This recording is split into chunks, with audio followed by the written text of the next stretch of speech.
Do you really know what grinds my gears? I'm sick and tired of paying so much for so little in this can of Dr. Pepper. I expect to get the full amount, not 3/4 and not half of it, the full amount of it.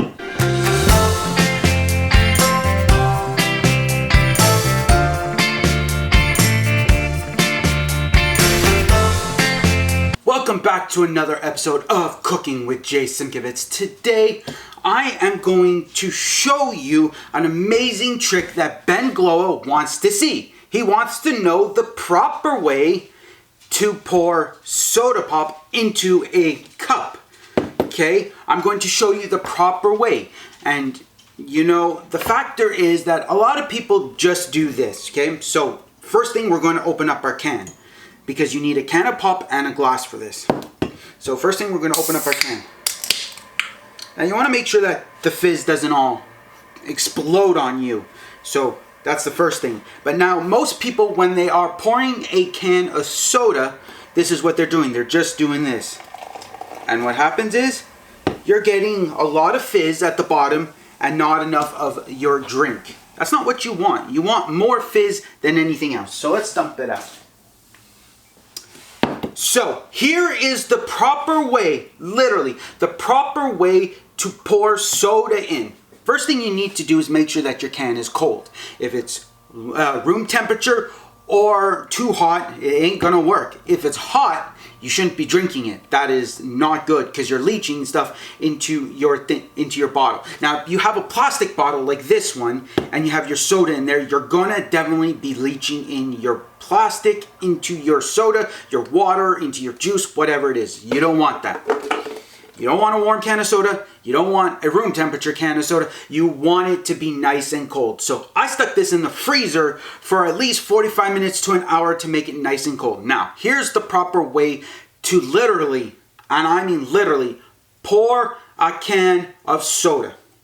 What you're going to do is you're going to take your glass and you're going to tip it to the side and you're going to slowly pour it in.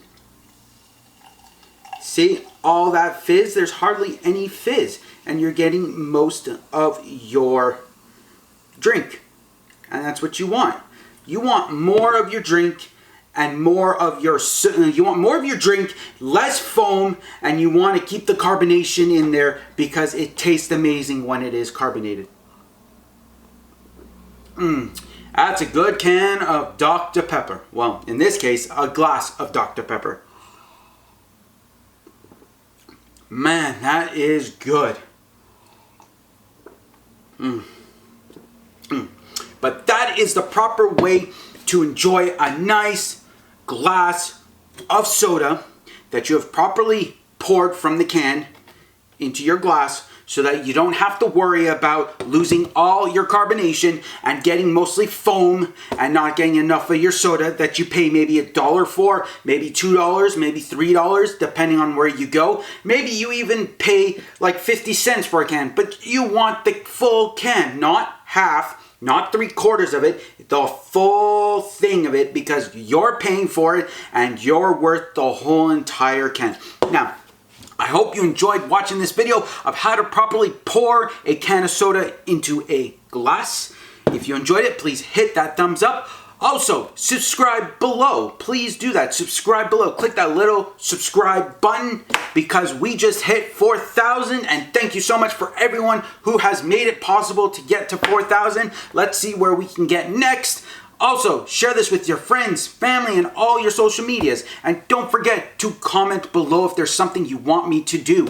Please, I will gladly do it. And don't forget to follow my Twitter, my Instagram, my Facebook page, my Snapchat. They're all in the description below. So please follow them, because I post pictures there. I post videos there. Please do that. Also remember, you guys are awesome. You guys are amazing. You're one of a kind. You're beautiful. And thank you for being part of Cooking Squad. And if you think it's a good idea to do a t-shirt that says a saying on it, please let me know in the comments below. And also remember to keep calm and cook on.